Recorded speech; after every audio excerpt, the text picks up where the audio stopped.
तस्मान् माङ्गलिकावुभाविते।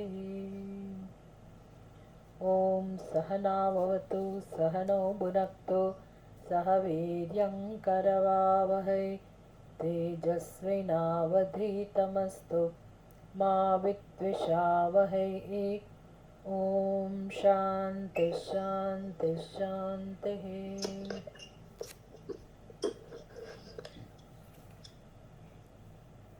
ॐ सदाशिवसमारम्भां शङ्कराचार्यमध्यमाम् अस्मदाचार्यपर्यन्तां वन्दे गुरुपरम्पराम्।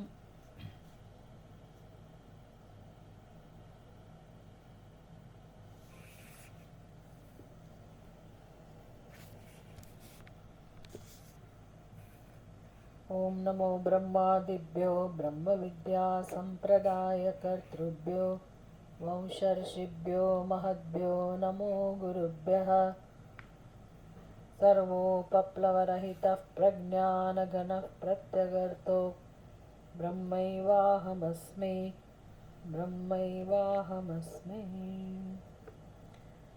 ॐ अथातो ब्रह्मजिज्ञासा जन्माद्यस्य यतः शास्त्रयोनित्वात् तत्तु समन्वयात्।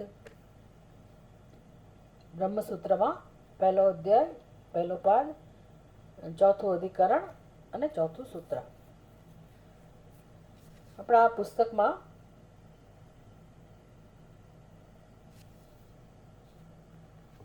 158 પાના પર છીએ આપણે. પૂર્વ પક્ષની દલીલો પૂરી થઈ. આપણે યાદ એ રાખવાનું છે કે પૂર્વ પક્ષ એટલે શું? એક જ વેદ, વેદાંત અને એક જ ઉપનિષદો, પણ એનું તાત્પર્ય ભિન્ન રીતે સમજવું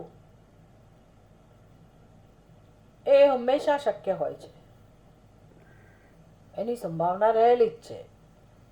કારણ કે જ્યારે મનુષ્યની બુદ્ધિ શાસ્ત્રને સંપૂર્ણપણે સમર્પિત ન હોય તો એવું થવાનું જ કે દરેકની બુદ્ધિમાં જે પહેલેથી જ સમજ હોય,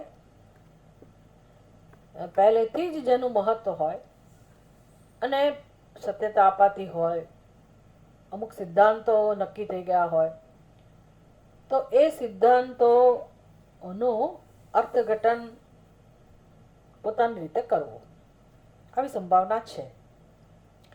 એટલે અનેક પ્રકારના મત જોવા મળે છે. એક જ વેદના તાત્પર્ય માટે, એક જ વેદના અર્થઘટન માટે અનેક મત મતાંતર જોવા મળે છે. શંકરાચાર્યજી વસ્તુ જેવી છે એવી સમજાવવાનો પ્રયત્ન કરે છે, સમજાવે છે. અને લગભગ બધા જ આચાર્યો, આજ સુધીના બધા જ આચાર્યોને શંકરાચાર્યજી માટે આદર તો છે જ.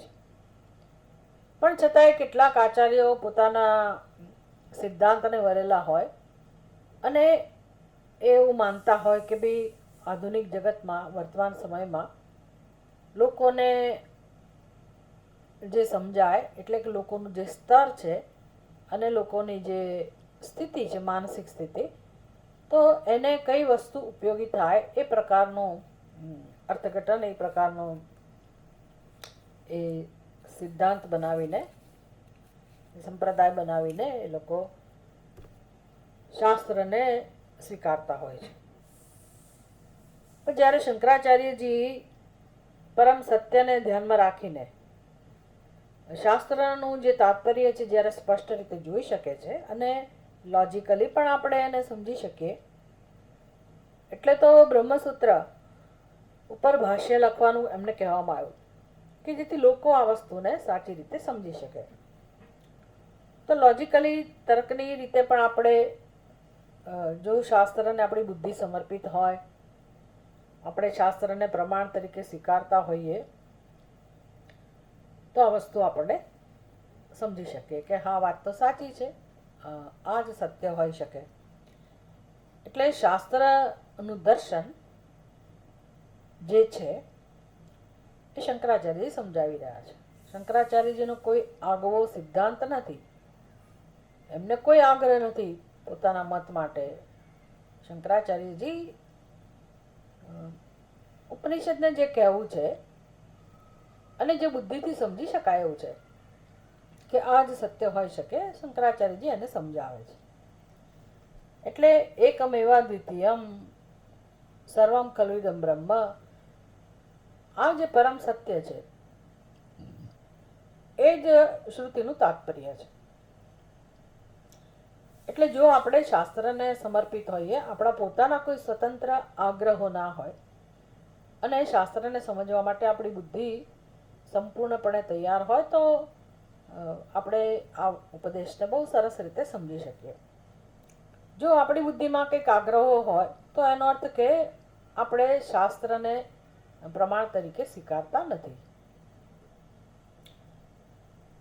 એટલે પૂર્વ પક્ષ એટલે શું? તો કે જ્યાં પોતાનો જે આગ્રહ છે, પોતાની જે સમજ છે એને સાચી ઠેરવવી. એટલે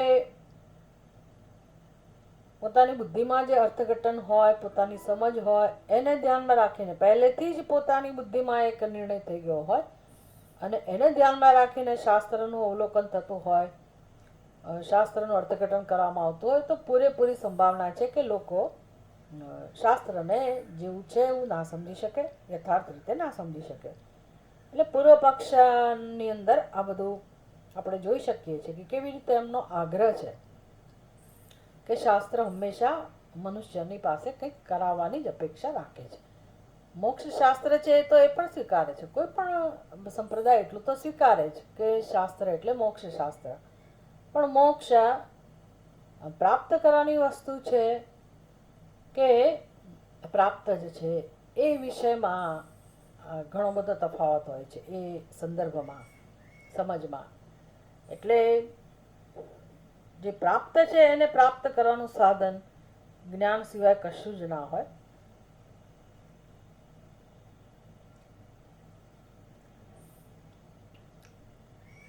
અને ઉપનિષદ આ વસ્તુ તરફ આપણું ધ્યાન દોરે છે કે જીવનમાં, મનુષ્યના જીવનમાં મૂળભૂત સમસ્યા જે પ્રાપ્ત છે જ, જે સિદ્ધ છે જ,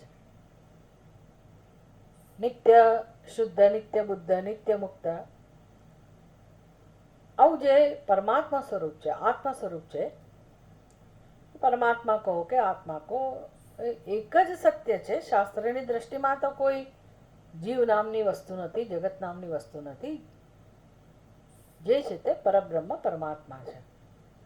પછી બહુ તો એ સગુણ બ્રહ્મ છે તો ઠીક છે, કઈ વાંધો નહીં.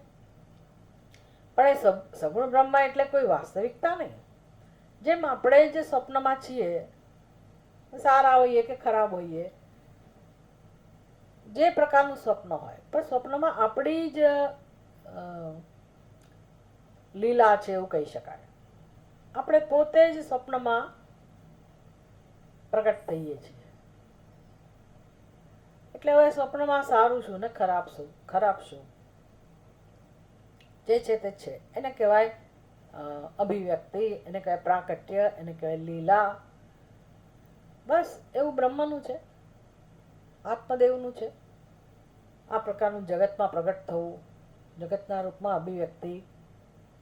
સહસ્ર શીર્ષા પુરુષ, સહસ્રાક્ષ સહસ્રપાદ. આ પુરુષ સૂક્તની અંદર પરમાત્માનું જ વર્ણન છે. પુરુષ પરમાત્માનું જ વર્ણન છે કે કેવી રીતે અનેક ઉપાધિમાં અભિવ્યક્ત થયેલો છે. તે પરમાત્માનું વર્ણન છે એમાં. તો જ્યારે આપણે સમજીએ તો સમજી શકાય કે ભાઈ આપણે જેને જીવ કહીએ છીએ એવો જીવ તો રહ્યો જ નહીં, પરમાત્માની જ અભિવ્યક્તિ છે. માત્ર અભિવ્યક્તિ એટલે કે દેખાય છે. જેમ સ્વપ્નમાં આપણી અભિવ્યક્તિ છે, આપણી અંદર કોઈ પરિવર્તન નથી આવ્યું અને આપણે સ્વપ્નમાં અભિવ્યક્ત થઈએ, પ્રગટ થઈએ. તો સ્વપ્નમાં આપણે જો પ્રગટ થઈ શકતા હોઈએ તો પછી એ પરમાત્મા જે સર્વગુણ સંપન્ન છે, સર્વજ્ઞ સર્વશક્તિમાન છે, એ કેમ જગતના રૂપમાં અભિવ્યક્ત ના થઈ શકે? થઈ શકે. એટલે એટલે એનું સ્વપ્ન છે અને આપણે એની અભિવ્યક્તિ છીએ. આપણું કોઈ સ્વતંત્ર અસ્તિત્વ નથી. બસ આ જ જાણવાનું છે જીવનમાં, જ્યારે સમજાય ત્યારે. પણ આ સમજાય એટલે કામ થઈ જાય. અને આ સમજાય એવું જ છે, ન સમજાય એવું કંઈ છે જ નહીં. આપણે આપણા આગ્રહો, આપણી કલ્પનાઓ એને સત્યતા આપતા બંધ થઈએ તો પછી પરમાત્મા તત્વ તો પ્રકાશી જ રહ્યું છે, એ તો દર્શન આપી જ રહ્યું છે. બસ જીવનમાં આ કામ કરવાનું છે, સત્ય છે એને જાણવાનું છે. એ જાણવાથી જ બધા પ્રશ્નો પતી જાય છે, કશું કરવાની જરૂર નથી. આવું ઉપનિષદનું તાત્પર્ય છે, વેદાંતનું તાત્પર્ય છે. એને કહે જ્ઞાનાત કૈવલ્યમ. જ્ઞાનથી જ માત્ર જ્ઞાનથી જ મોક્ષ છે. ત્યાં કોઈ કર્મની અપેક્ષા નથી. પણ પૂર્વ પક્ષ કોને કહેવાય? તો કે જે પોતાના આગ્રહને છોડી શકતા નથી. કયા આગ્રહને? કે કર્મ તો કરવું જ જોઈએ. પછી એ કાયિક હોય, વાચિક હોય કે માનસિક હોય, કર્મ જીવનમાં હોવું જ જોઈએ. અને માટે કર્મથી જ મોક્ષ મળે. ભલે જ્ઞાનથી મોક્ષ મળે, પણ એ જ્ઞાન પછી પણ તમારે કાં તો કર્મનું અનુષ્ઠાન કરવું જોઈએ અને તમને મોક્ષ રૂપે ફળ મળે. કાં તો પછી વાક્યોનો તમે કર્મમાં ઉપયોગ કરો અને કર્મનું અનુષ્ઠાન કરો, ઉપાસનાનું અનુષ્ઠાન કરો અને પછી તમને મોક્ષ સિદ્ધ થાય. એટલે કે મોક્ષ મળવાની વસ્તુ છે, મોક્ષ પ્રાપ્ત કરવાની વસ્તુ છે. જેમ કર્મનું ફળ પ્રાપ્ત થાય ભવિષ્યમાં, અત્યારે અદૃષ્ટ છે, પછી એ દૃષ્ટ બને, એવી રીતે મોક્ષ પણ અત્યારે અદૃષ્ટ છે અને પછી ભવિષ્યમાં એ દૃષ્ટ બને, આપણને પ્રાપ્ત થાય. આ પ્રકારની વ્યવસ્થા છે. એટલે હવે પૂર્વ પક્ષ પૂરો થયો. હવે ભાષ્યકાર સમજાવે છે, પેજ નંબર 158. અત્ર અભિધીયતે, એટલે કે इस पर कहा जाता है. એટલે આ પૂર્વ પક્ષને હવે જવાબ આપવામાં આવે છે. ક્યાંથી શરૂઆત થાય છે? ન એટલે તમારી હજારો દલીલ કેમ ના હોય અને બહુ બુદ્ધિપૂર્વકની દલીલો કેમ ના હોય. આપણને તો પૂર્વ પક્ષ સિદ્ધાંત છે એવું લાગે, એટલી સરસ રીતે એની રજૂઆત હોય અને પૂર્વ પક્ષ આપણી બુદ્ધિમાં જ છે ખરેખર તો, એટલે આપણને બધું એની વસ્તુઓ બરાબર જ લાગે. તો પણ ભાષ્યકાર કહે છે કે ના, આવું ન હોઈ શકે, આવું નથી. અચ્છા, તો આપ સમજાવો શું હોય? પૂર્વ પક્ષી ભાષ્યકારને કહે કે ભાઈ તમે સમજાવો સત્ય શું છે, તમે સિદ્ધ કરી બતાવો કે સત્ય શું છે. એટલે એવું ભાષ્યકાર બહુ સુંદર રીતે આખી ચર્ચા હાથમાં લે છે. કર્મ બ્રહ્મ વિદ્યા ફલયો વૈલક્ષણ્યાત. બી ના તમે કહો છો એવું શક્ય નથી. હવે શું કહો છો યાદ રહેવું જોઈએ આપણને. પૂર્વ પક્ષી શું કહે છે? પૂર્વ પક્ષી કહે છે કે કર્મ અને જ્ઞાન બંને હોવા જોઈએ તો તમને મોક્ષ મળે. એકલા જ્ઞાનથી મોક્ષ ના મળે. આ વારંવાર હું બોલું છું જેથી અંદર ઉતરે કે પૂર્વ પક્ષનું સ્વરૂપ શું છે. ભાષ્યકાર કહે છે કે ભાઈ આવું છે, સત્ય આવું છે. કેવું છે? કર્મ બ્રહ્મ વિદ્યા ફલયો વૈલક્ષણ્યાત. કર્મ અને બ્રહ્મ વિદ્યા આ દ્વિવચન છે, ષષ્ઠી દ્વિવચન. કર્મ બ્રહ્મ વિદ્યા ફલયો એટલે દ્વિવચન થયું. બે પ્રકારના ફળની વાત છે. કયા બે પ્રકારના ફળની વાત છે? કર્મફલ અને બ્રહ્મ વિદ્યા ફલ. આ બંને ફળ જુદા જુદા છે. તયો વૈલક્ષણ્યાત. કર્મફળ જુદી વસ્તુ છે અને બ્રહ્મ વિદ્યા ફળ જુદી વસ્તુ છે. વૈલક્ષણ્યાત એટલે શું? બંનેમાં જમીન આસમાનનું અંતર છે. વૈલક્ષણ્યાત.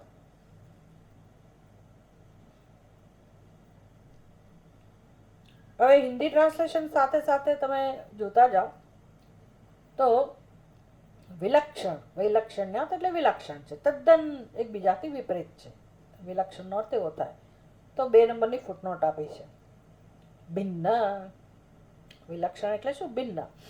એટલે કર્મફળ જે છે એનું સ્વરૂપ અમુક પ્રકારનું છે અને એનું સ્વરૂપ જે પ્રકારનું છે એનાથી તદ્દન ભિન્ન બ્રહ્મ વિદ્યાનું ફળ છે. વૈલક્ષણ્યાત એટલે શું?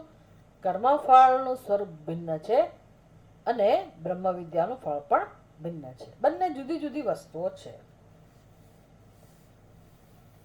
શારીરમ વાચિકમ માનસમ ચ કર્મ.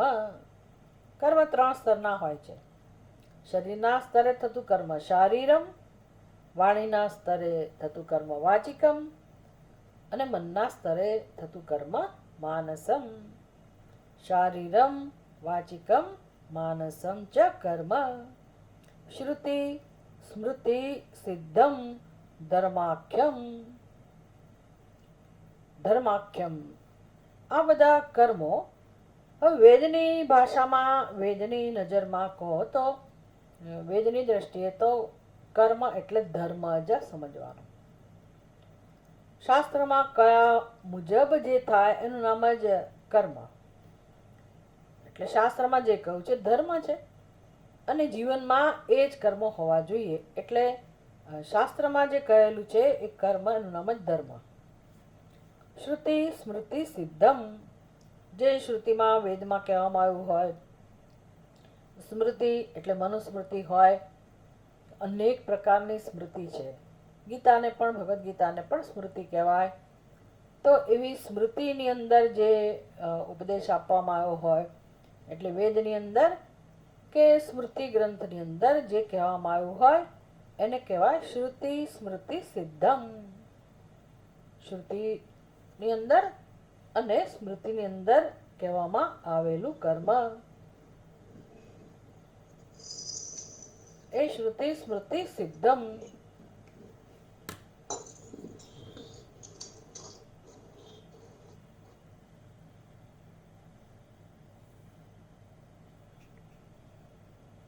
શ્રુતિ સ્મૃતિ સિદ્ધમ.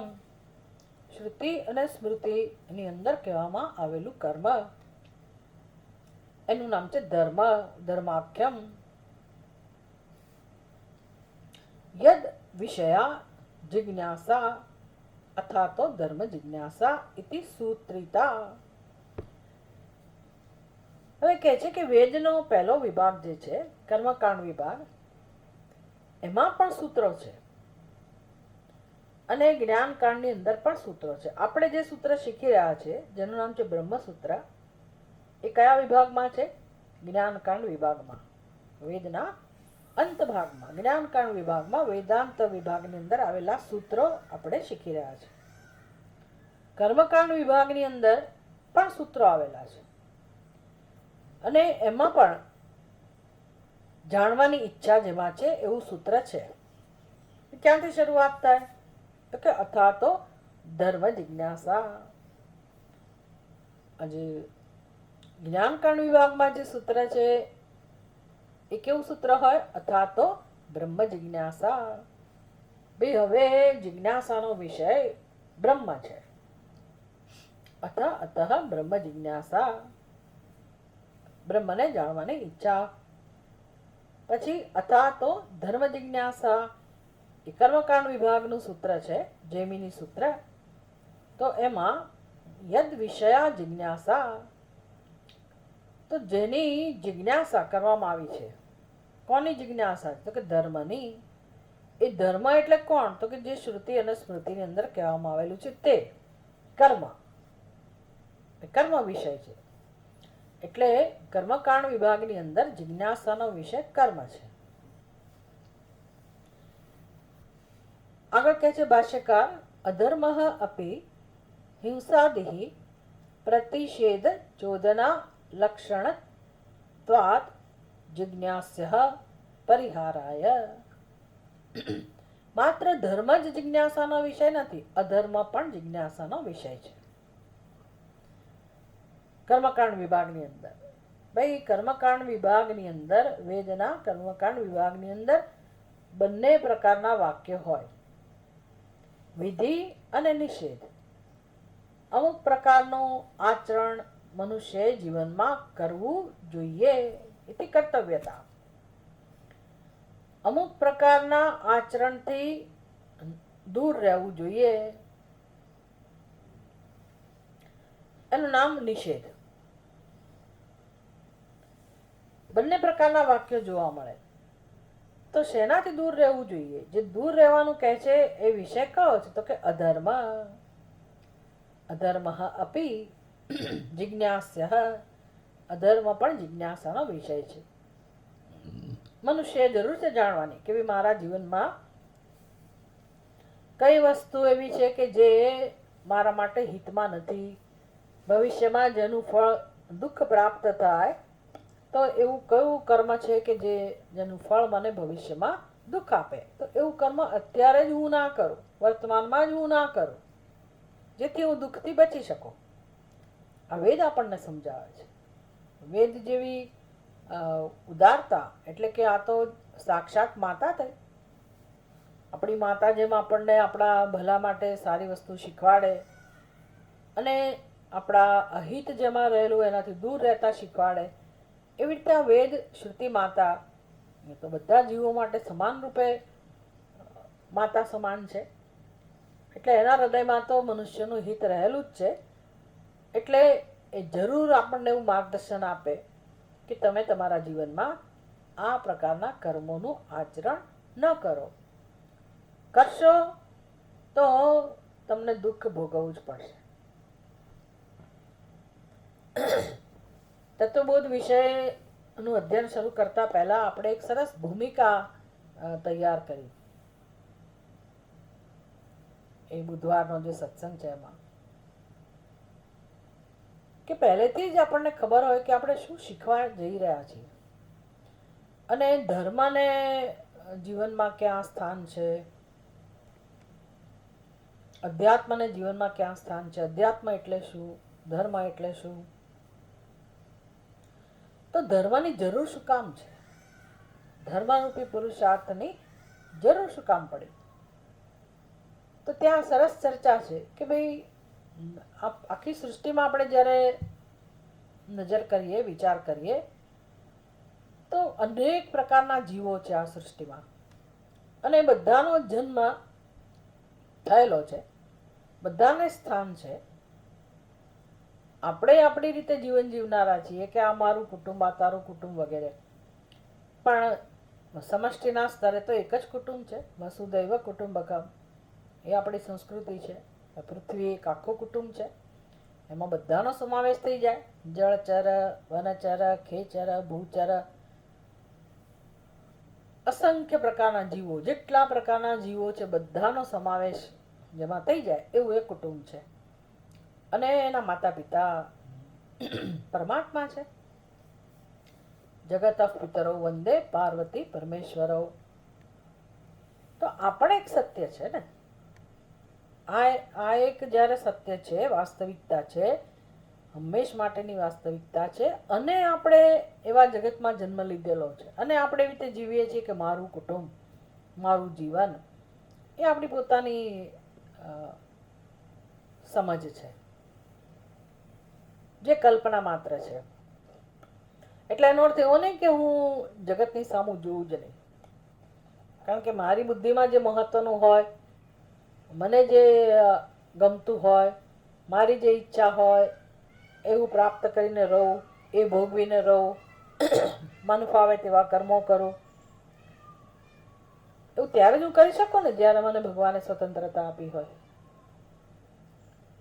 નથી આપતો ભગવાન સ્વતંત્રતા. બધા જીવોને તો નથી જ આપતો, પણ બધા મનુષ્યોને પણ સ્વતંત્રતા નથી આપતો ભગવાન. કેટલાય મનુષ્યો એવા છે કે જે જોઈ નથી શકતા, જે ચાલી નથી શકતા, જે બોલી નથી શકતા. તો જાણે કે ભગવાન એને સજા ના કરી હોય, છીનવી લીધી એની પાસેથી એ શક્તિઓ. હશે કંઈક કારણ. પણ જ્યારે સ્વતંત્રતા આપી છે તો એનો અર્થ એવો તો નહીં જ કે હું એનો મન ફાવે તેમ ઉપયોગ કરું, મારા સ્વાર્થ માટે હું મારું જીવન જીવું અને બીજાને હિંસા પહોંચાડીને પણ કોઈ પણ ભોગે હું મારું જ વિચારું, તો ભગવાન તેવું ના ચલાવી લે. અને આવી પૂરેપૂરી સંભાવના છે કે માણસ આવું કરે જ, કરવાનો જ. જો એને કોઈ કહેનારું ના હોય, એને કોઈ શીખવનારું ના હોય, માર્ગદર્શન આપનારું ના હોય, તો મનુષ્ય આવું કરવાનો જ. એટલે વેદની રચના કરવામાં આવેલી છે. એટલે વેદનું પ્રાગટ્ય થયેલું છે. રચના નહીં, પણ વેદનું પ્રાગટ્ય છે કે ભાઈ મનુષ્યને જીવનમાં માર્ગદર્શન મળવું જોઈએ, અને વેદ માર્ગદર્શન આપે છે. એટલે શાસન કરે છે મનુષ્યનું. જો એને સ્વતંત્રતા ન આપી હોત મનુષ્યને, તો શાસન કરવાની જરૂર નહોતી. ભાઈ આ પશુ પક્ષીઓનું શાસન કરવાની જરૂર ના હોય. એ લોકો મુક્ત છે, આપણે મુક્ત નથી. આપણને શાસન કરવું પડે એવું છે આપણું. કારણ કે સંભાવના છે કે આપણે આપણી સ્વતંત્રતાનો પૂરેપૂરો દુરુપયોગ કરીએ. એટલે એટલા મેચ્યોર ન હોઈએ તો દુરુપયોગ કરવાનો જ, દુરુપયોગ થવાનો જ. એટલે વેદ આપણને પછી ડિસિપ્લિન શીખવાડે છે. એનું નામ ધર્મ. એટલે પહેલો પુરુષાર્થ આપણને ધર્મ એવું શીખવાડવામાં આવેલું છે. અને જીવનની શરૂઆત ધર્મના જ્ઞાનથી થાય. અને એનું સૂત્ર છે અથવા તો ધર્મ જિજ્ઞાસા. અધર્મનું શિક્ષણ આપવાની કેમ જરૂર પડી? તો કે અધર્મ આપણા સ્વભાવમાં હોય. કેવો અધર્મ? હિંસા કરવી. હિંસાની વ્યાખ્યા પણ પછી બહુ સરસ બધી જગ્યા કરવામાં આવી હોય. મહાભારતની અંદર, પુરાણોની અંદર. પરપીડનમ, બીજાને પીડા પહોંચે એવું કર્મ. પછી હું વાણીથી પીડા પહોંચાડું, હાથ પગથી પીડા પહોંચાડું, કે માનસિક રીતે એવું વિચારો, સંકલ્પ કરો. આવું બધું જ આપણે કરી શકીએ, જેને હિંસા કહેવાય. પણ છેવટે તો એનું ફળ મારે જ ભોગવવાનું છે. એટલે અધર્મ કોને કહેવાય એ પણ મને શીખવાડવું જોઈએ. તો અધર્મ અપી જિજ્ઞાસ્ય, એ પણ જિજ્ઞાસાનો વિષય છે. શું કામ? પરિહારાય, કે જેથી હું એનાથી દૂર રહું. જો મને આ સમજ હોય કે અધર્મ આને કહેવાય, અને એ બીજાને ઈજા પહોંચાડે, મને પણ ઈજા પહોંચાડે, તો હું મારા જીવનમાં એનું આચરણ ન કરું. અહીંયા દ્રષ્ટાંત આપ્યું હિંસાદિહી. અધર્મ અપી હિંસાદિહી, એટલે હિંસા વગેરે. પછી હિંસાની સાથે અત્યારના વર્તમાન સમયમાં તો તમે બધું જાણી શકો કે કેવી રીતે છેતરપિંડી, અપ્રમાણિકતા, ચોરી, આ બધું જ અધર્મ. અને બધું માણસ કરતો હોય છે. એટલે કેમ એનાથી દૂર રહેવું એ આપણને વેદ શીખવાડે. પ્રતિષેધ, અને પ્રતિષેધ એટલે શું? પછી એ આજ્ઞાના અર્થમાં હોય. એને કહેવાય ચોદના લક્ષણા, લક્ષણત્વાદ. ભાઈ માં કરું આવું કહ્યું હોય, કે આવું ન કરો, ચોખ્ખી ના પાડી હોય. આવું જેનું સ્વરૂપ છે એ અધર્મ પણ વેદનો વિષય છે. તયોઃ ચોદના લક્ષણયોઃ અર્થ અનર્થયોઃ ધર્મ અધર્મયોઃ ફલે પ્રત્યક્ષે સુખ દુઃખે શરીર વાંગ મનોભિઃ એવ ઉપભુજ્યમાને વિષય ઇન્દ્રિય સંયોગજન્યે બ્રહ્માદિષુ સ્થાવરાંતેષુ પ્રસિદ્ધે. શંકરાચાર્યજી કહે છે કે ભાઈ સૃષ્ટિમાં આ મહાન સત્ય તમે જોઈ શકશો કે જેનાથી કોઈ જીવ મુક્ત રહી શકે એમ નથી.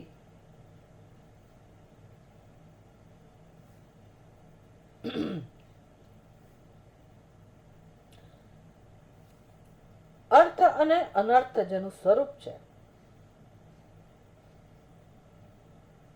અર્થ અને અનર્થ રૂપ કોણ છે? તો કે ધર્મ એ આપણું જે હિત છે, અને અધર્મ જે અનર્થ કરે છે. એટલે ધર્મનું ફળ અર્થ છે, અધર્મનું ફળ અનર્થ છે. અને તમે એને આચરણ કહો ધર્મ અને અધર્મ, તો એનું ફળ સુખ અને દુઃખ એ પ્રત્યક્ષ છે.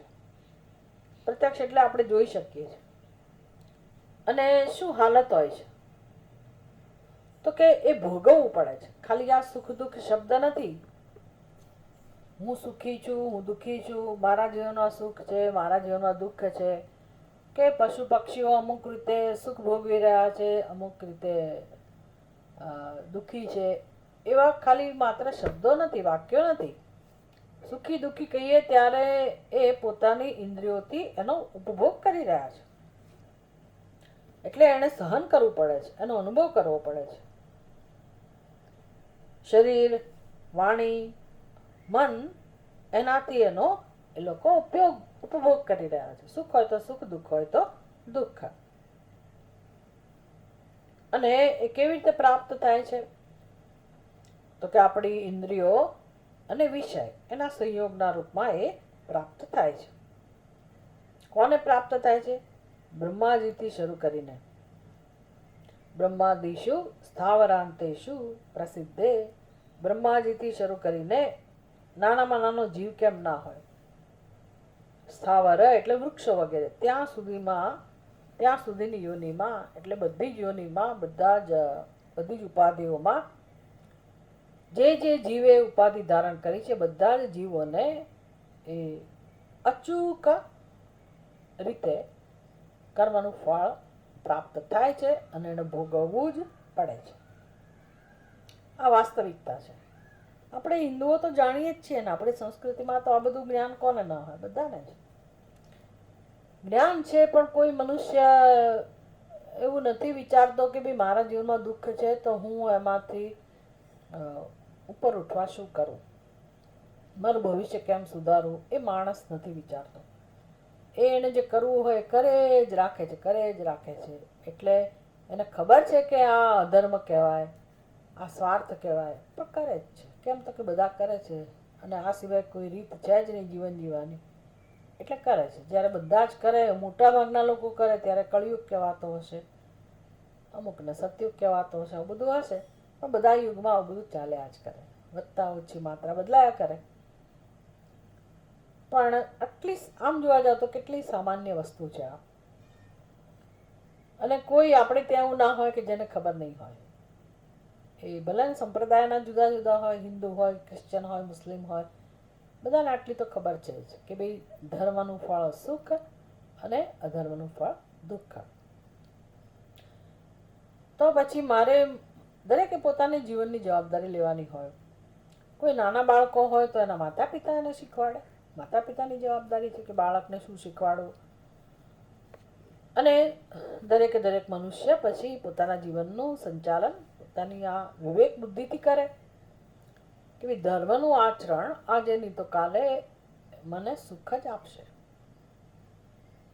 ધર્મરૂપી કર્મ, ધર્મ એટલે કર્મ, એવું જો મારા જીવનમાં આચરણ હોય, મારા કર્મો હંમેશા ધર્મને અનુરૂપ હોય, તો મારા જીવનમાં સુખ આવે ને આવે જ. કોઈની તાકાત નથી કે મને દુઃખ આપે. વિચાર કરો કે ભયંકર આવો પ્લેન ક્રેશ થયો, આટલા બધા લોકો, એટલે કે પ્લેનમાં હતા એ તો બધા ગયા જ ગયા, બાકીના કેટલા જતા રહ્યા. એક માણસ કેવી રીતે બચી શક્યો? પ્લેનમાં બેઠેલો માણસ કેવી રીતે બચી શક્યો? મહાન આશ્ચર્ય, મહાન આશ્ચર્ય. ભલે તમે એમ કહો કે વિન્ડો સીટ હતી ને ફલાણી સીટ, બધું બરાબર છે, તો એ કંઈ બચે એવી સંભાવના તો નહોતી જ, પણ એ બચ્યો. એને સ્વીકારવું પડ્યું કે ખબર નથી મને હું કેમ બચ્યો. કેટલા ભૂકંપ વખતે કેવી કેવી ઘટનાઓ બને છે. કોઈ નાનું બાળક ક્યાંકથી દટાયેલું મળી આવે છે જીવંત, તો કેમ એ બચતું હશે? કેમ એનું જીવન મળ્યું એને? તો કોઈ કાયદો એવો છે જ આ સૃષ્ટિમાં કે જે જીવની સાથે રહે છે, દરેક જીવની સાથે, અને એની દેખભાળ કરે છે, કાળજી કરે છે. જેણે ધર્મને અપનાવેલો છે, ભગવાન એની કાળજી કરે જ છે, એમાં કોઈ શંકાને સ્થાન નથી. હા, એવું બને કે દુન્યવી દ્રષ્ટિએ કદાચ એ વ્યક્તિ ઘણી બધી દુઃખી થતી હોય, શારીરિક રીતે, માનસિક રીતે, પણ એણે કરેલા ધર્મો, એને કરેલું પુણ્ય કર્મ એની સાથે જ હોય છે. એને એ જીવને એ અમુક રીતે તો એ બચાવે જ છે, એનું માર્ગદર્શન કરે છે, એને સદગતિ આપે છે. આ અચૂક વસ્તુ છે, અચૂક. અને અધર્મનું આચરણ પણ મનુષ્યને છોડતું નથી. તમે ગમે તેટલા દાન દક્ષિણા કરો, તપ કરો, બધું કરો, તો એ નવું ફળ ઉત્પન્ન કરશે, પણ જે મેં ખોટા કર્મ કર્યા હોય એનું ફળ તો મારી પાસે આવે છે. આ સિદ્ધાંત છે. એટલે શંકરાચાર્યજી કહે છે કે બ્રહ્માદિશુ બ્રહ્માજીથી શરૂ કરીને સ્થાવરાંતેશુ પ્રસિદ્ધ આ અફર નિયમ છે.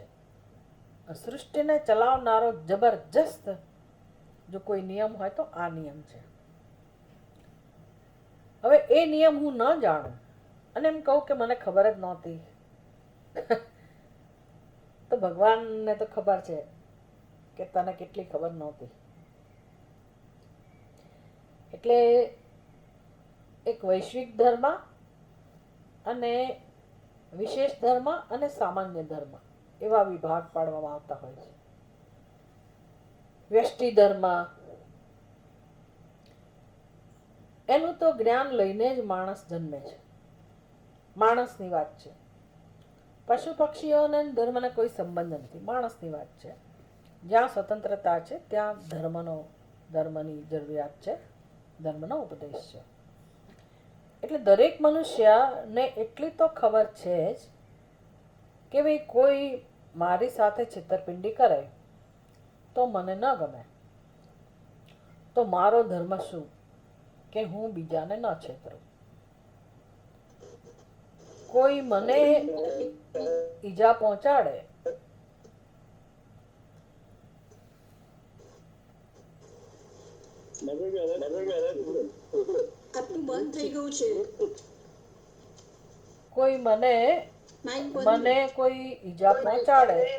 કોઈ મને ઈજા પહોંચાડે તો મને ન ગમે. એ બધાને ખબર છે. મને કોઈ મારી સાથે કોઈ અસત્યનું આચરણ કરે, જૂઠું બોલે, ભલે મને અત્યારે ખબર નથી પણ પછી મને જ્યારે ખબર પડે કે આ માણસ છેતરી ગયો, એ જૂઠું બોલ્યો, તો મને ના ગમે, દુઃખ થાય. તો મારો ધર્મ શું? બહુ સ્પષ્ટ છે કે ભાઈ હું પણ જૂઠું ના બોલું, હું પણ કોઈને ઈજા ના પહોંચાડું, હું પણ ચોરી ન કરું, હું પણ અપ્રમાણિકતાનું આચરણ ન કરું. આટલું તો જ્ઞાન ભગવાને બધાને આપેલું જ છે. આ ધર્મનું જ્ઞાન તો બધાને છે જ. હા, વિશેષ ધર્મની કદાચ ખબર ના હોય કે અમુક સંજોગોમાં આપણે શું કરવું શું ના કરવું, કદાચ એમાં આપણે શાસ્ત્રની જરૂર પડે, કોઈને પૂછવાની જરૂર પડે, એવું બને. એટલે કોઈ વ્યક્તિ એવું કે મને ખબર જ નહોતી કે ભાઈ મારે જૂઠું ના બોલવું જોઈએ એટલે મેં તો જૂઠું બોલી દીધું, આવું શક્ય નથી. એટલે મનુષ્યના જીવનમાં જ્યારે આનું ઉલ્લંઘન થાય છે, આ કાયદાનું, બસ પછી એણે ભોગવવું જ પડે. આ જન્મમાં નહીં તો પછીના જન્મમાં જેણે ખોટા કર્મ કર્યા હોય એને એનું ફળ મળે જ છે. ભગવાન આવું ફળ આપે છે અને ભગવાન આ બધું કરનારો છે અને બધી જુદી વસ્તુ છે, પણ ભગવાન કરે તો કઈ રીતે? તો કેવા કાયદાના અમલ દ્વારા. ભગવાનનો જ કાયદો છે આ પ્રકારે. એટલે કેટલું ઉપનિષદની અંદર અન્યત્ર બીજા ગ્રંથોમાં પણ બહુ સુંદર રીતે આ બધું સમજાવે છે કે ભાઈ જે મનુષ્યના કર્મો રમણીય હોય, એટલે કે આ ઈશ્વર સૃષ્ટિને ધ્યાનમાં રાખીને જે કર્મો થતા હોય એને ઉર્ધ્વયોની મળે છે, ઉર્ધ્વગતિ પ્રાપ્ત થાય છે. અને જેનું ઉલ્લંઘન કરે છે એને અધોયોની પ્રાપ્ત થાય છે. સ્વામી દયાનંદજી મહારાજ સમજાવે કે ભાઈ કોઈ માણસો માથાભારે હોય અને એમ કે ભાઈ હું તો મારી રીતે જ જીવન જીવીશ, એ કોના જેવું છે? તો કે કોઈ મોટું તોતિંગ વૃક્ષ હોય, અમદાવાદમાં ઘણા બધા મોટા મોટા વૃક્ષ છે, તમે વિઝિટ કરી શકો અને જોઈ શકો, અથવા તમારા વિસ્તારમાં જ ઘણું કોઈ મોટું વૃક્ષ હોય તો તમે એનું પણ દ્રષ્ટાંત લઈ શકો. માની લો કે કોઈ લીમડાનું વૃક્ષ છે જબરજસ્ત, અને એનું થડ એટલું બધું ખરબચડું હોય અને તમે એની પાસે જાઓ એ થડ પાસે અને જરા તમારી પીઠ ઘસો રબ કરો બરાબર 8-10 મિનિટ એવી ઘસો તમે, તો શું થાય? કલ્પના કરો કે આવું કોઈ માણસ કરે તો શું થાય? લીમડાના થડને કંઈ ના થાય. બહુ તો આટલી જરા તારા કાંકરી ખરે.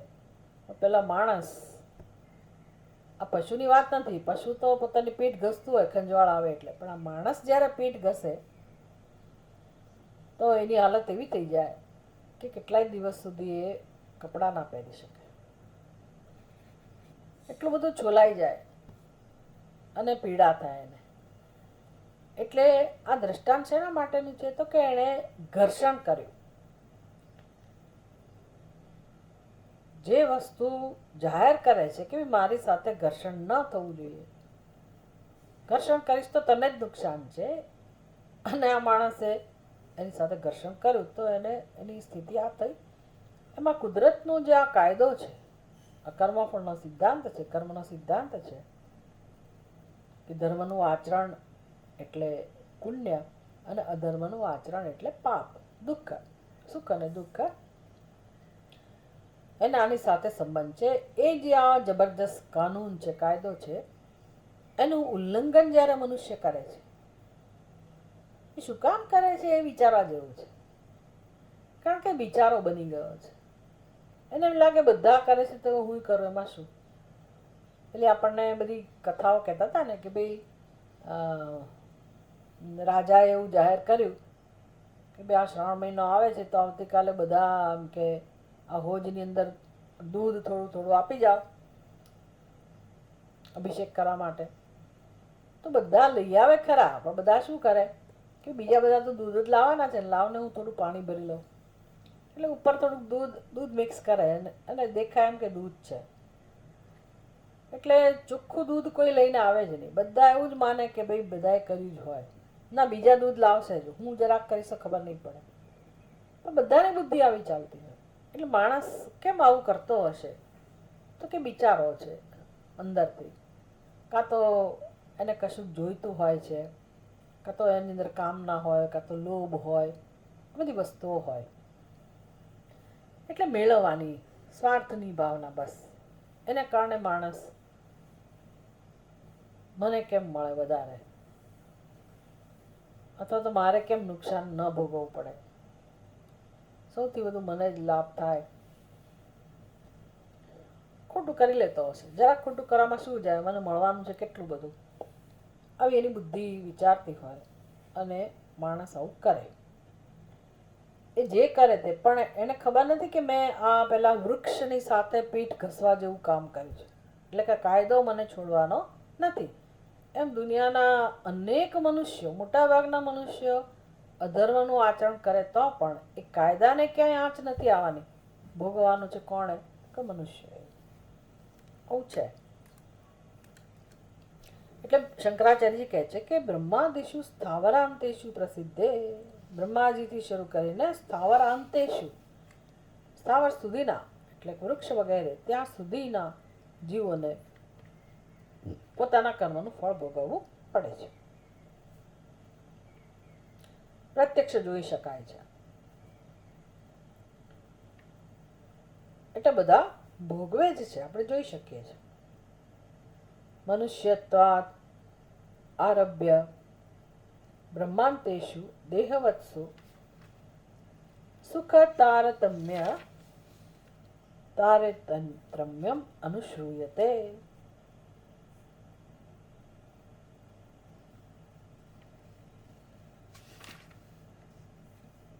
એ સૃષ્ટિમાં જેણે જન્મ લીધો છે, પછી મનુષ્ય હોય, દેવતા હોય, કોઈ પણ હોય, મનુષ્યથી શરૂ કરીને બ્રહ્માજી સુધી, મનુષ્યત્વાદ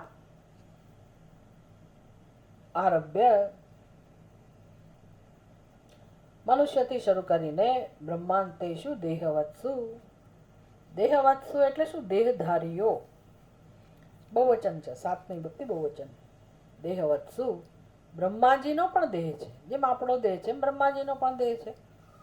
એટલે મનુષ્ય હોય, દેવતા હોય, બ્રહ્માજી જેવા અત્યંત ઉચ્ચ કોટીના દેવતા પણ કેમ ના હોય, પણ એમનો પણ દેહ છે. તો એવા દેહધારીઓમાં આપણે જોઈ શકીએ છીએ કે સુખ તારતમ્ય, સુખ તારતમ્યમ અનુશ્રૂયતે. શ્રુતિમાં કે શાસ્ત્રમાં આપણે બધું વર્ણન જોઈ શકીએ છીએ તારતમ્યનું. એટલે તૈતરીય ઉપનિષદની અંદર આખી મીમાંસા નું વર્ણન છે કે કોના કરતાં કોનું સુખ વધારે. એને કહેવાય આનંદ મીમાંસા, સુખનું તારતમ્ય. કે ભાઈ તમે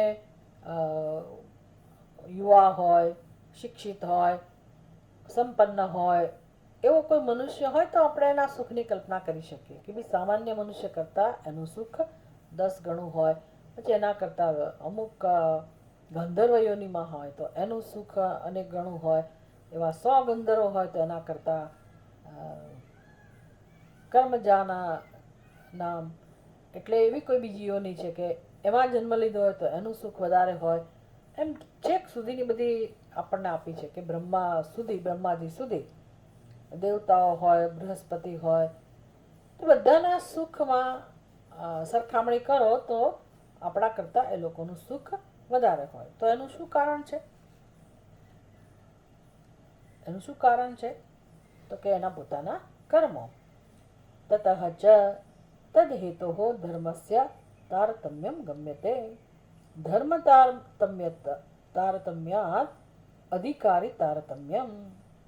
જેણે જે પ્રકારે ધર્મનું અનુષ્ઠાન કર્યું હોય, કેટલાક તપસ્વી લોકો હોય, પોતાના જીવનમાં પુણ્ય કર્મનું આચરણ કર્યું હોય તો એમને ચડિયાતો દેહ મળે અને એનું સુખ પણ આપણા કરતાં ચડિયાતું હોય.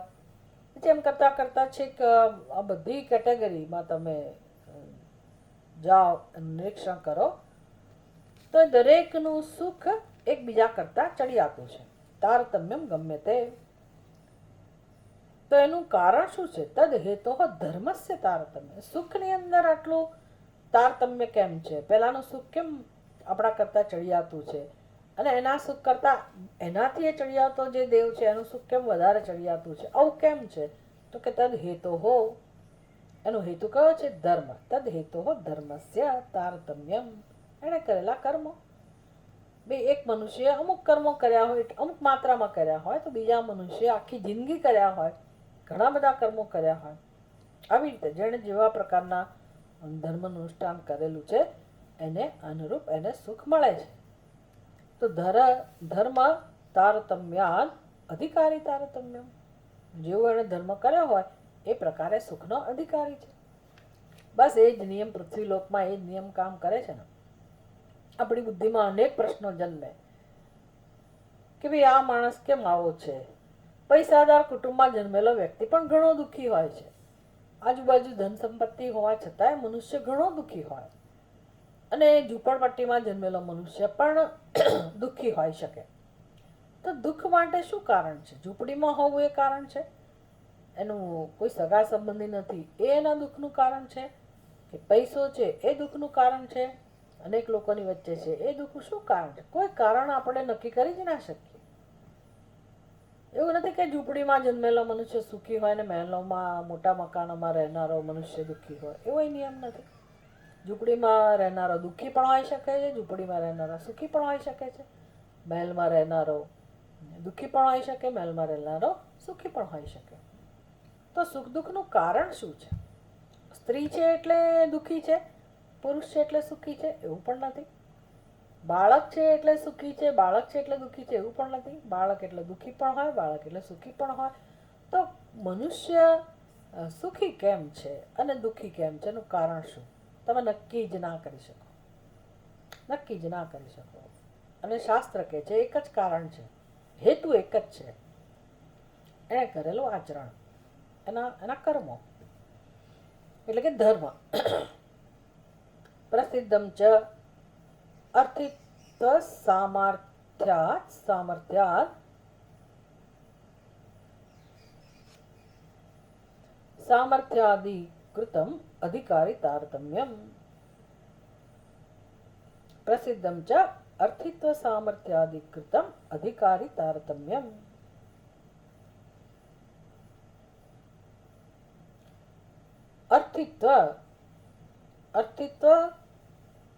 અર્થિત્વ એટલે કે ઈચ્છા કરવાનું સામર્થ્ય, ફલકામના અર્થિત્વ એટલે ફલકામના. પછી સામર્થ્ય,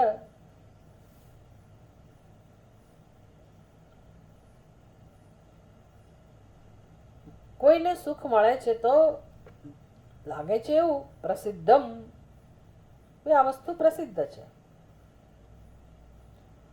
અધિકારીનું તારતમ્ય આ રીતે પ્રસિદ્ધ છે કે ભાઈ કોઈક માણસની અંદર તીવ્ર ઈચ્છા જોવા મળે છે, એને કહેવાય અર્થિત્વ. કેટલાક લોકો તીવ્ર ઈચ્છા લઈને જન્મેલા હોય છે, તીવ્ર સંકલ્પ હોય એના. સંકલ્પ તો હોય ઘણાના, પણ અંદર તાકાત જ ના હોય તો શું કરવા? તો એટલે કે છે સામર્થ્ય આદિ.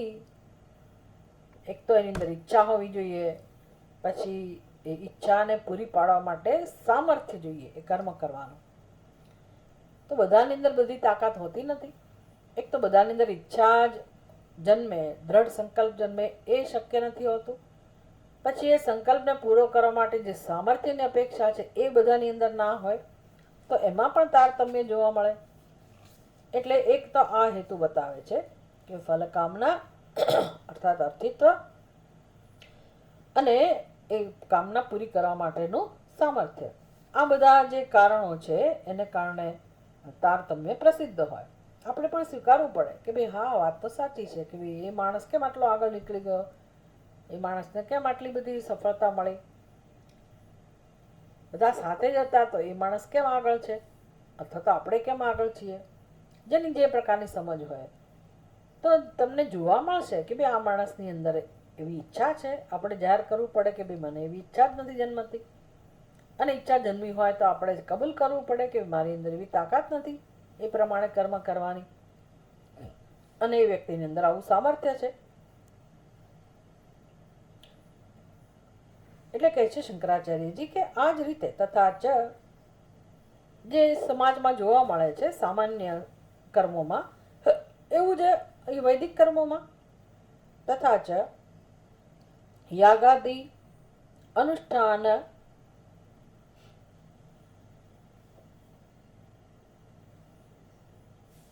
અનુષ્ઠાયીનામ એવ યાગાદિ અનુષ્ઠાયીનામ એવ. હવે વેદની અંદર તો અનેક પ્રકારના યજ્ઞ યાગાદિ એનું વર્ણન હોય અને બધાનું ફળ હોય. આપણે ઘણીવાર જોઈએ પછી એમ મુખ પડતું મૂકીએ કે ભાઈ જવા દો ને, આ તો આપણું કામ નહીં, આપણને ના આવડે, આપણે અનુષ્ઠાન ના કરી શકીએ, અને બીજા કરી શકતા હોય છે. એટલે કહે છે કે એણે જે પ્રકારના યજ્ઞનું અનુષ્ઠાન કર્યું હોય, જે પ્રકારની ઉપાસના, વિદ્યા, સમાધિ, વિશેષાદ, ઉત્તરેણ પથાગમનમ. ઉત્તરેણ પથાગમનમ, પથા એટલે પથ, રસ્તો, એની ત્રીજી વિભક્તિ એક વચન છે. પથાગમનમ તો એ લોકો બહુ જ ઉત્કૃષ્ટ ગતિથી આગળ વધતા હોય. જેમ કે જગતમાં ઘણા બધા સિદ્ધ પુરુષો છે, ઘણા બધા યોગીઓ છે આ સૃષ્ટિની અંદર. સૂક્ષ્મ જગતે છે, આપણે તો ખાલી આ સ્થૂળ જગત જોનારા છીએ. સ્થૂળ જગતમાં આપણે કંઈ બહુ બધું જાણતા ના હોઈએ, આપણી આજુબાજુનું કદાચ હોય તો જાણતા હોઈએ. આજકાલ મીડિયાના માધ્યમથી આપણે ઘણું બધું જાણતા હોઈએ, તો પણ આખી સમષ્ટિમાં, આખી સૃષ્ટિમાં જે પ્રકારની સ્થિતિ છે તો ના જ જાણી શકીએ. તો ઘણા બધા લોકો એટલા બધા આગળ વધેલા હોય. હવે ભૌતિક ક્ષેત્રમાં જોઈએ તો પણ કે ભાઈ એ લોકો એટલા બધા બુદ્ધિમાન હોય, એટલું બધું વિજ્ઞાનના ક્ષેત્રે પણ આગળ વધેલા હોય, જુદા જુદા ક્ષેત્રમાં લોકોએ પ્રગતિ કરી હોય, ઘણા લોકોએ સિદ્ધિ પ્રાપ્ત કરી હોય, ઘણા ઋષિમુનિઓ જેવું જીવન જીવતા હોય, એટલા બધા વૈચારિક ક્ષમતાવાળા હોય, વિચારશીલ વ્યક્તિઓ હોય, શોધખોળ કરનારા હોય, સાયન્ટિસ્ટ હોય, કેટલાક કલાના ક્ષેત્રમાં આગળ વધ્યા હોય. તો આ બધા સિદ્ધ વ્યક્તિઓ છે. આપણી અંદર એવું ના હોય, કહેવાય તો મનુષ્ય જો, છતાં એ લોકો કેટલા બધા આગળ વધેલા છે, કેટલા બધા મેથેમેટિશિયન. અને આપણા ઋષિમુનિઓ જે હતા, આપણને આશ્ચર્ય થાય કે એ કેવી રીતે ધરતી ઉપર રહીને સાદું જીવન જીવતા જીવતા આટલી બધી શોધખોળ કરી શક્યા. તો એમની અંદર એવું સામર્થ્ય હતું. તો ચલો એ સિવાયનું સામર્થ્ય પણ હોય, આધ્યાત્મિક સિદ્ધિનું સામર્થ્ય હોય તો ઘણા લોકો ઉપાસના કરતા હોય, જાત જાતની ઉપાસનાઓ પ્રસિદ્ધ છે આપણે ત્યાં. તો યજ્ઞ યાગાદી છે એનું અનુષ્ઠાન કરતા હોય, ઉપાસના કરતા હોય, તો એ બધાનું ફળ છે, દરેક વસ્તુનું ફળ છે. તમે નિયમિત રીતે કોઈ એક સ્તોત્ર પાઠ કરતા હોય એક જગ્યાએ બેસીને એક ચિત્તે શ્રદ્ધાથી, તો એનું એક ઉત્કૃષ્ટ ફળ હોય. જપનિષ્ઠ વ્યક્તિ હોય તો એને અમુક પ્રકારની સિદ્ધિ મળે. દરેક કર્મનું ફળ છે, તમે શાનું આચરણ કરો છો એના પર આધાર છે. તો અહીંયા કહે છે કે ઉત્તરેણ પથાગમનમ, ભાઈ એ લોકો સ્વર્ગલોકમાં જઈ શકતા હોય, બ્રહ્મલોક સુધી પહોંચી શકતા હોય, તો બધું સૃષ્ટિની અંદર સંભવ છે. અને એનું કારણ કોણ છે? એને કરેલા કર્મો, એને કરેલી ઉપાસના, આ બધાનું અનુષ્ઠાન, યજ્ઞ યાગાદીનું અનુષ્ઠાન હોય, ઉપાસનાનું અનુષ્ઠાન હોય, વિદ્યાની પ્રાપ્તિ હોય, સમાધિ વિશેષાત, વિશેષ પ્રકારની સમાધિ. તો હિમાલયની ગુફામાં, તો હિમાલય શું કામ, ગિરનારની ગુફામાં જાઓ, પહાડોમાં, ગમે ત્યાં જંગલોમાં, કંદરાઓમાં છે સાધુ પુરુષો, નથી એવું થોડું છે. એની વેશભૂષા પણ આપણને ખબર ના પડે કે સાધુ છે, અને એ તપસ્યા કરતા હોય, સામાન્ય ઘરમાં રહીને તપસ્યા કરતા હોય. તેવા ઘણા લોકો છે કે જે સમાધિમાં સ્થિત રહેતા હોય, જાત જાતની ઉપાસનાઓનું અનુષ્ઠાન કરતા હોય, તો એ બધાને ઉત્તમ પ્રકારની ગતિ પ્રાપ્ત થાય જ છે. આ બધું છે જગતમાં. શ્વેતાશતર ઉપનિષદની અંદર કેટલું બધું વર્ણન છે કે કેવી રીતે આ આખું જગત, બધા જીવોને નેમી ચક્ર બતાવ્યું કે કેવી રીતે બધા જીવો ભ્રમણ કરી રહ્યા છે સૃષ્ટિની અંદર. એટલે એ બધાના ચોક્કસ નિયમો છે, કોઈ આડેધડ વ્યવસ્થા નથી. કોઈ કોઈ વ્યક્તિને ગમે ત્યારે દુઃખ મળે, ગમે ત્યારે સુખ, આડેધડ વ્યવસ્થા નથી. જે પણ વ્યક્તિ જ્યાં છે, જ્યારે છે, જે સ્થિતિમાં છે, એનું ચોક્કસ કારણ છે, એનું ચોક્કસ કારણ છે, અને એ છે એને પોતે કરેલા કર્મો. તો આ એક જબરજસ્ત નિયમ છે કે ભાઈ જીવ હંમેશા પોતાના કર્મનું ફળ મેળવે જ છે. કેવલૈ ઇષ્ટાપૂર્ત દત્ત સાધનૈ ધૂમાદિક્રમેણ દક્ષિણેન પથાગમનમ. કેવલૈ ઇષ્ટાપૂર્ત દત્ત સાધનૈ, બે કેટલાક લોકો પુણ્ય કર્મ કરતા હોય, સકામ કર્મ કરતા હોય, ઇષ્ટાપૂર્ત કર્મ. ઇષ્ટાપૂર્ત એટલે શું? સમાજને ઉપયોગીતા એવા કર્મ કરનારા ઘણા હોય. બાગ બગીચા, ધર્મશાળા, અન્નક્ષેત્ર, આ બધું ખોલાવનારા ઘણા બધા લોકો હોય છે. પોતાની સંપત્તિનો સમાજમાં દાન કરતા હોય, પણ સકામ કર્મ હોય માટે એમને પણ એક પ્રકારની ગતિ મળે છે. દક્ષિણેન પથાગમનમ, પેલું ઉત્તરેણ પથાગમનમ, દક્ષિણાયન ગતિ અને ઉત્તરાયણ ગતિ. એટલે એ લોકો સૂર્યલોક તરફ જાય, આ દક્ષિણાયન ગતિ, ચંદ્રલોક તરફ જનારા હોય. બધું વર્ણન ઉપનિષદની અંદર છે. તત્રપી સુખ તારતમ્યમ તત્ સાધન તારતમ્યમ ચ શાસ્ત્રાત યાવત સંપાતમ ઉષિત્વા ઇતિ અસ્માત ગમ્યતે. તો ઉત્તરીયોની પ્રાપ્ત થવી, દક્ષિણીઓની પ્રાપ્ત થવી,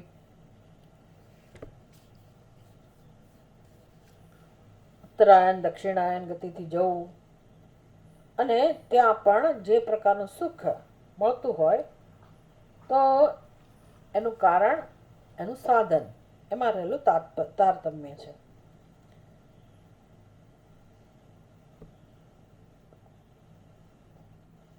અને શાસ્ત્ર કહે છે, ઉપનિષદ કહે છે, તત્ર અપી સુખ તારતમ્યમ તત્ સાધન તારતમ્યમ ચ શાસ્ત્રા યાવત સંપાતમ ઉષિત્વા. સંપાતમ ઉષિત્વા એટલે મેં જેટલું પુણ્ય કર્મ ભેગું કર્યું હોય એટલું હું ત્યાં રહી શકું. ઉત્તરાયણ ગતિથી જવું તો ત્યાં, દક્ષિણાયન ગતિથી જવું તો ત્યાં. જ્યાં જવું ત્યાં મને કેટલો સમય ત્યાં રહેવા મળે, તો કે મેં જેટલું સુખ, મેં જેટલું પુણ્ય ભેગું કર્યું હોય, એ મારી તાકાત છે, એ મારી મૂડી છે.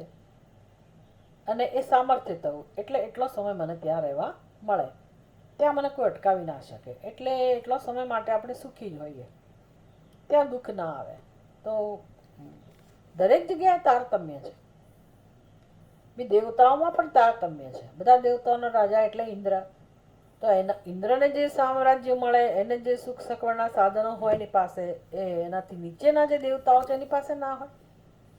એનાથી નીચેના દેવતાઓ છે એની પાસે જે સમૃદ્ધિ છે એનાથી નીચેના જે હોય એની પાસે ના હોય. આમ અહીંયા પણ તારતમ્ય હોય. એટલે આવું તો બધે જ છે, આ વ્યવસ્થા છે. અને એનું કારણ કયું છે? કોણે કયા કર્મો કરેલા છે. એટલે એ સુખ ક્યાં સુધી ભોગવે? જ્યાં સુધી એનું એ પુણ્ય એને ભેગું કર્યું હોય ત્યાં સુધી. એટલે આ બધું શું કામ આ બધી ચર્ચા કરે છે? તો કે ચોક્કસ રૂપે આ સૃષ્ટિમાં સદા સર્વદા જે કાયદો કામ કરી રહ્યો છે, ધર્મ અને અધર્મનો, તમે એની સામે ક્યારેય આંખ મીચોલી રમી ના શકો, ખેલી ના શકો.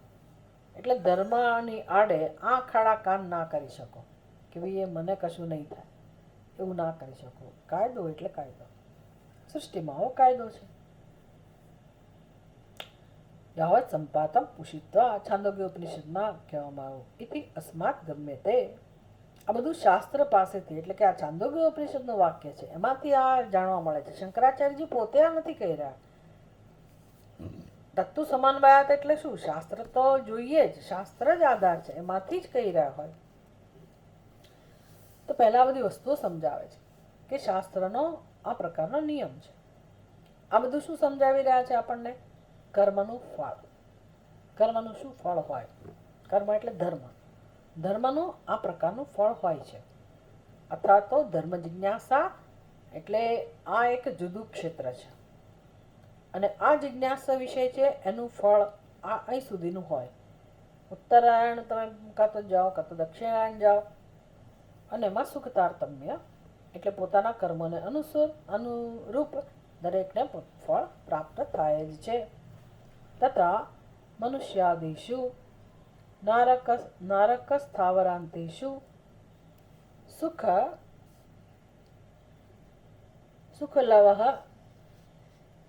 ચોદના લક્ષણ ધર્મ સાધ્ય એવ ઇતિ ગમ્યતે તારતમ્યેન વર્તમાનઃ. આના ઉપરથી અનુમાન થાય છે. અનુમાન એટલે કે આપણે તર્કથી સમજી શકીએ. શું સમજી શકાય છે? મનુષ્યાદિષુ, મનુષ્ય જીવનમાં, મનુષ્ય માટે, અથવા તો મનુષ્યથી શરૂ કરીને મનુષ્યાદિષુ નારક સ્થાવરાંતેષુ, એટલે હવે નારકીય સ્થિતિ, નારકીય જીવ, અને સ્થાવર અંતેષુ, સ્થાવર પર્યંત જીવ. નારકીય એટલે શું? જ્યાં અત્યંત દુઃખ છે એવી સ્થિતિ, એવી યોનિ, ભયંકર દુઃખ હોય એવી યોનિ, એવી અવસ્થા જીવની.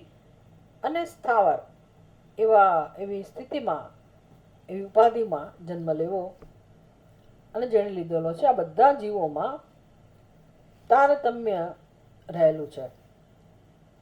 તારતમ્ય જોઈ શકાય છે. શેનું તારતમ્ય? સુખ લવઃ ચોદના લક્ષણ ધર્મ સાધ્ય એવ ઇતિ ગમ્યતે.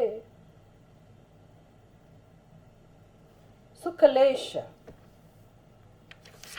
પ્રવર્તક જે ધર્મ છે એ જ કારણભૂત છે. એટલે આ બધી યોનિમાં સુખનું જે તારતમ્ય છે. હવે નારકીય સ્થિતિમાં જીવનારા જીવો છે એને જરા તરા સુખ કદાચ મળતું હશે, જરા તરા. આ દેવતાઓના સુખની તો કલ્પના જ શું કરવી. આમ કોઈકને કેમ જરાક જ સુખ મળે છે અને બીજાને આટલું બધું સુખ મળે છે? તો કે એ તારતમ્યનું કારણ શું છે? એનું કારણ કયું છે? ધર્મ સાધ્ય એવ ઇતિ. ધર્મ સાધ્ય એટલે એણે કરેલા જીવનમાં જે ધર્મ કે કર્મ છે એનું ફળ.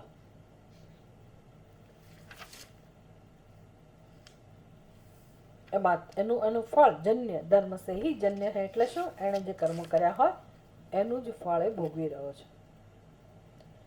તથા ઉર્ધ્વમ ગતેષુ અધોગતેષુ ચ દેહવત્સુ દુઃખ તારતમ્ય દર્શનાત તદ હેતોઃ અધર્મસ્ય પ્રતિષેધ ચોદના લક્ષણસ્ય તદ અનુષ્ઠાયીનામ ચ તારતમ્યમ ગમ્યતે. બંને રીતે તમે તારતમ્ય જોઈ શકો કે ભાઈ દુઃખના દ્રષ્ટિબિંદુથી જુઓ તો અમુક જીવો વધારે દુઃખી છે, અમુક જીવો ઓછા દુઃખી છે. તો એનું શું કારણ? સુખના દ્રષ્ટિબિંદુથી જુઓ તો અમુક જીવો ઓછા દુઃખી છે, અમુક જીવો વધારે દુઃખી છે. એટલે કોણ દુઃખી છે, કોણ સુખી છે, કોણ ક્યારે દુઃખી છે, ક્યારે સુખી છે, કેટલી માત્રામાં દુઃખી છે, કેટલી માત્રામાં સુખી છે, આ બધું આમ તો સમજાય એવું જ નથી. પણ ચલો આપણે રડ્યા કરતા હોઈએ છીએ અને આપણે માન્યા કરતા હોઈએ છીએ કે સુખી છીએ અને દુઃખી છીએ. ખરેખર તો જ્યારે આપણે એમ કહીએ કે સુખી છીએ ત્યારે કશુંક દુઃખ તો હોય જ છે. ભાઈ આપણે જોઈ શકતા હોય તો સાંભળી ના શકતા હોય, સાંભળી શકતા હોય તો ઘણા લોકોને બિચારાને બીજી કંઈક તકલીફ હોય. આમ બીજું બધું બરાબર છે પણ આ જરાક તકલીફ છે એમ કહીએ છીએ ને, તો ત્યારે સુખ છે ત્યારે દુઃખ તો છે જ પાછું. એટલે આમ તો સૈદ્ધાંતિક રીતે જેમ તમે જ્યારે જુઓ ખરેખર તત્વને ધ્યાનમાં રાખીને તો નિર્ભેળ સુખ નામની તો કોઈ વસ્તુ છે જ નહીં સૃષ્ટિમાં. પણ છતાંય બધાનો નિર્ણય પોતાના માટેનો એવો છે કે અત્યારે હું સુખી છું, અત્યારે હું દુઃખી છું.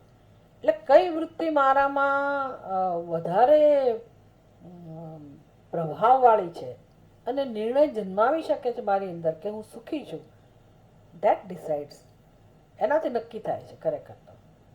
એટલે એ નક્કી કરવામાં એવી વૃત્તિ, નિર્ણય નક્કી કરવા માટે વૃત્તિ જે જન્મે છે એનું કારણ કયું? પુણ્ય અને પાપ. એ પાપ અને પુણ્ય નક્કી કરે છે કે મારી બુદ્ધિમાં કયો નિર્ણય જન્માવો. એટલે કે છે કે તારતમ્ય દુઃખ માટે પણ દુઃખના તારતમ્ય માટે અને સુખના તારતમ્ય માટે આ સૃષ્ટિમાં બધા જ જીવો માટે એક જ હેતુ છે કે એણે કરેલા કર્મો. અહીંયા ધર્મ શબ્દ, ધર્મ, અધર્મ અને ધર્મ. સુખ માટે, સુખનું તારતમ્ય માટે કયો નિર્ણય, કયો કાયદો જવાબદાર છે? ધર્મનું પાલન. દુઃખ માટે, દુઃખના તારતમ્ય માટે કયું કારણ જવાબદાર છે? અધર્મ. એટલે ધર્મનું ફળ સુખ અને અધર્મના અનુષ્ઠાનનું ફળ દુઃખ. આ સત્ય વાસ્તવિકતા છે અને સર્વત્ર એક સમાન રૂપે લાગુ પડે છે. એવમ અવિદ્યાદિ દોષવતામ ધર્મ અધર્મ તારતમ્ય નિમિત્તમ શરીર ઉપાદાન પૂર્વકમ સુખ દુઃખ તારતમ્યમ અનિત્યમ સંસાર રૂપમ શ્રુતિ સ્મૃતિ ન્યાય પ્રસિદ્ધમ. આ પ્રકારે સ્વર્ગીય અને નારકીય જીવોમાં દુઃખનું જે તારતમ્ય જોવામાં આવે છે એનો હેતુ પ્રતિષેધ પ્રવર્તક વાક્યો જે શ્રુતિમાં છે, જે અધર્મનો નિર્દેશ કરે છે એનો અનુષ્ઠાન કરવાવાળાના તારતમ્ય ઉપર છે. એટલે કે શ્રુતિમાં ચોખ્ખો નિર્દેશ છે કે ભાઈ આવું ના કરો, પણ હું કરું, ના સાંભળું તો મને જે ફળ મળવાનું છે મળે. અને શ્રુતિમાં કહ્યું કે આ તમારા હિતમાં છે, આ કરો, તમે સુખી થશો અને હું એનું આચરણ જેટલી માત્રામાં કરી શકું એટલા માત્રામાં મારા જીવનમાં સુખ હોય. આમ શ્રુતિમાં જે વસ્તુનો ઉપદેશ છે, વિધિ અને નિષેધ, એનું અનુસરણ જીવનમાં કેટલું છે એના આધારે મનુષ્ય જીવનમાં સુખ અને દુઃખને પ્રાપ્ત થાય છે. મનુષ્ય નહીં, જીવ માત્ર. અહીંયા જીવ માત્રની વાત કરી, અધોયોની ઉર્ધ્વયોની બધાનો સમાવેશ કરી દીધો. એટલે આ એક સરસ શંકરાચાર્યજી આપણને દર્શન કરાયું કે કેવી રીતે આ જગત ચાલી રહ્યું છે, કયા નિયમથી. અને હું એને કેટલો આદર આપું છું એ મારા પર નિર્ભર છે. કારણ કે મનુષ્યને ભગવાને છૂટ આપી છે કે તારે જેમ કરવું એમ કર, ચોઇસ ઇઝ યોર્સ. ગીતામાંય ભગવાન ઉપદેશ આપીને કહે છે, અર્જુન યથેચ્છસી તથા કુરુ, તારી જે ઈચ્છા હોય કર્મ કર, તારી ઈચ્છા હોય પ્રમાણે કર. મેં તો તને સમજાવ્યું કે સત્ય આ છે. એમ મનુષ્યને ભગવાને છૂટ આપી કે તમે નક્કી કરો. એટલે આપણા જીવનમાં હવે આ બધું સમાધાન થઈ જવું જોઈએ કે ભાઈ દુઃખ અને સુખનું કારણ છેવટે છેવટે કયું છે તો કે છે પોતાના કરેલા કર્મો. સારું, પણ આ કંઈ ઉપદેશ નથી, આ વાસ્તવિકતા બતાવી. હવે મારે મારા જીવનમાં આમાંથી ઉપર ઉઠવું હોય, સુખ અને દુઃખ બંનેમાંથી ઉપર ઉઠવું હોય, કારણ કે કહું એમ સુખ પણ એટલું સ્વતંત્ર રીતે હોઈ ના શકે, દુઃખ પણ એટલું સ્વતંત્ર હોઈ ના શકે. સુખ ભોગવવા મારે જન્મવું તો પડે જ, જન્મે એટલે મૃત્યુ તો હોય જ, તો એનું દુઃખ તો રહેવાનું જ. એટલે સુખ દુઃખ બંને સાથે જ હોય અને આપણે બંનેથી ઉપર ઉઠવું હોય તો કોઈ ઉપાય છે કે નહીં? તો સત્સંગ એના માટે છે. વેદાંત એનો ઉપદેશ આપે છે. આ તો આપણને જે વાસ્તવિકતા છે બતાવી. આમાંથી ઉપર ઉઠવું હોય તો હવે જ્ઞાનકાંડ કઈ રીતે ઉપયોગી થાય છે એ શંકરાચાર્યજી આપણને સમજાવશે.